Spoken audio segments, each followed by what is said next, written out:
كان نرحب كذلك بالموقف الإيجابي للمملكة المتحدة من قضية الصحراء المغربية ودورها البناء في إطار مجلس الأمن كعضو من فريق أصدقاء الأمين العام فيما يتعلق بقضية الصحراء المغربية، وكعضو دائم داخل مجلس الأمن ومهتم بالأمن والاستقرار في شمال إفريقيا. اتفقنا خلال هذه الجولة على تعزيز التنسيق بيننا حول القضايا الإقليمية والدولية وفي المحافل المتعددة الأطراف. وقعنا على اتفاق في مجال التعاون في الطاقات النظيفة، وهذا اتفاق مهم اللي غيشكل واحد المظلة لمشاريع اقتصادية ولبرامج تعاون بين البلدين. على المستوى الإنساني كذلك كاين تطور مهم في العلاقة في السنوات الأخيرة، منذ التوقيع على اتفاق في مجال التربية والتعليم في 2018. كاين اليوم 7 المدارس للمملكة المتحدة اللي مفتوحة في المغرب، وكاين آفاق لمدارس أخرى، وهذا كيدل على أن هذا مجال مهم للتعاون وعلى رغبة المغاربة كذلك في الاستفادة من تجربة المملكة المتحدة في هذا المجال. المملكة المتحدة كذلك شريك اقتصادي استراتيجي للمملكة المغربية. المبادلات التجارية شهدت تطور مهم في السنوات الأخيرة، أكثر من 12% كمعدل في 10 سنوات الأخيرة، وهو أعلى مستوى للنمو للمبادلات التجارية بين المغرب وشريك اقتصادي للمملكة. التبادل التجاري تطور 3 المرات غير في ال3 سنوات الأخيرة، واليوم أصبحت الصادرات المغربية إلى المملكة المتحدة صادرات جد مهمة في كل المجالات. المشاركة المملكة المتحدة كضيف شرف للمعرض الفلاحي الدولي اللي كان الأسبوع الماضي دليل على هذه الدينامية الجديدة. حضور 30 شركة من المملكة المتحدة كذلك كيعكس هذه الرغبة البلدين في تطوير علاقتهم الثنائية.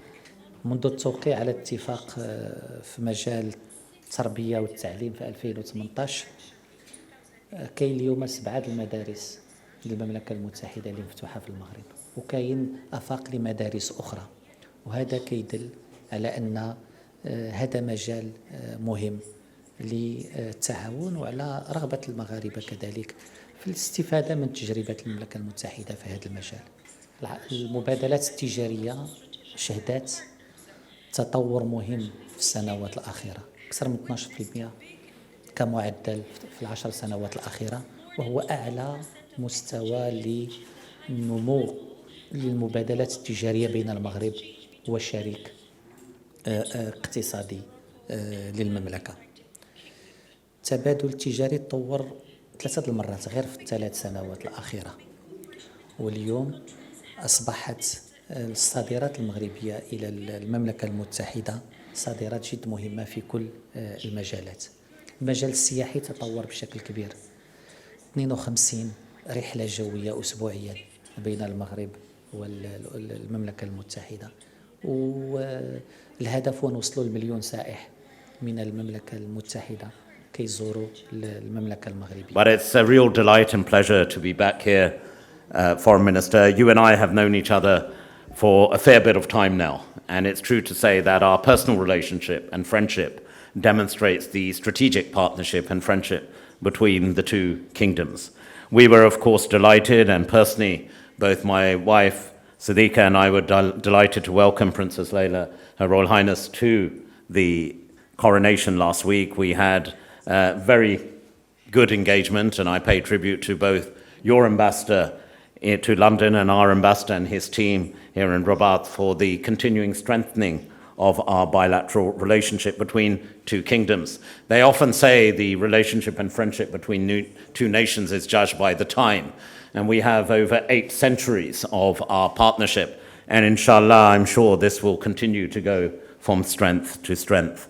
We've had a very productive and wide-ranging relationship over a number of years, and as you rightly said, our relationship extends over a number of key sectors, be it education, trade, climate change, but also the goal and the shared aim of an ambition to build a safer, more secure planet for all of us, be it on the environment or in terms of conflict resolution.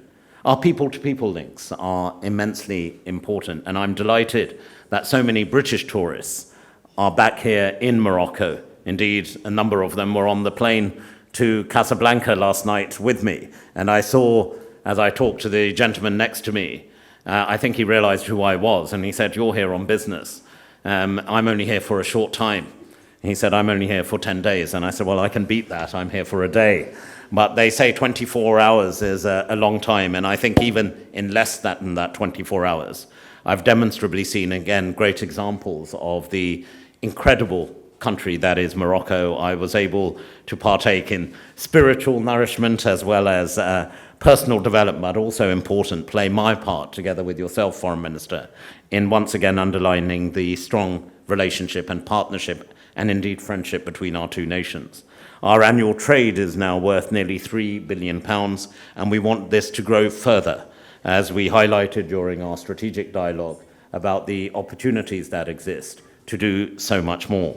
And it's great to see so many British companies now choosing Morocco as their country of choice in strengthening trade across multiple sectors, further really endorsing and strengthening our growing economic relationship, creating jobs for both countries, but also further strengthening people-to-people ties. We made good progress on trade issues at our second Association Council meeting right here in Rabat in February. And thank you once again, Foreign Minister, and to His Majesty for allowing us and indeed inviting us to be the guest of honour at the Siam last week. I know my colleague, Lord Bennion, very much enjoyed his time here, together with 30 companies who accompanied him, again underlining the strong interest and alignment between Morocco and the United Kingdom. And today, I'm delighted that we've been able to co-sign a new strategic framework for cooperation on a range of important issues, not just of importance to us bilaterally, but important from an international perspective. Our cooperation covers climate action, clean and energy green growth, and this confirms or enhances our growing partnership in these important areas of impact to everyone around the world. Our collaboration draws on support from the UK's British Investment Partnership Toolkit, including up to £4 billion of UK export finance, as well as extensive UK multilateral donor finance, which is helping to fund key reforms, including universal social insurance. We know an open and inclusive society is also a prosperous society. So as allies and partners, we had quite extensive discussions on how we as two countries can work together towards conflict resolution, but not leaving it there, to seeing the next important step: investment in education, investment in prosperity, investment in trade. Education is a fundamental pillar of our relationship. We share a common goal of equipping our next generation, our young people, with the skills and knowledge they need for the future. Technology is an incredible example of how we can move forward. My own children think I'm a bit of a dinosaur when it comes to technology, but I know from their own example, anecdotal as it is in our own families, how we should strengthen the people-to-people links, and perhaps there's scope to do more at a student-to-student level. And we've been delighted by the strong British-Moroccan diaspora, which does so much in enhancing our relationship. And so last month, we were also therefore proud to launch the first UK university branch of Coventry University in Casablanca, and to continue to support English language teaching throughout through the British Council. Our collaboration extends further on defence, on security matters, indeed another important element of our bilateral relationship, and the strong links between our respective defence, security and law enforcement teams. And I acknowledge and share with you the positive engagement we've had on that agenda recently. And this also means working together on the important issues of transnational crime, which impacts so many of us, the issues of border security, which matters to all of us, the issues of counter-terrorism, but also looking to see how we address some of these issues through sharing of training and knowledge of security. Today, Foreign Minister, it was also an important opportunity to discuss regional issues. This included our discussions on irregular migration and continuing to work towards peace and stability. In particular, I'd welcomed in our discussions on situations in Libya, on Sudan, on the Sahel, and of course, as you have discussed over a number of months, the importance to bring finally lasting peace in the Middle East.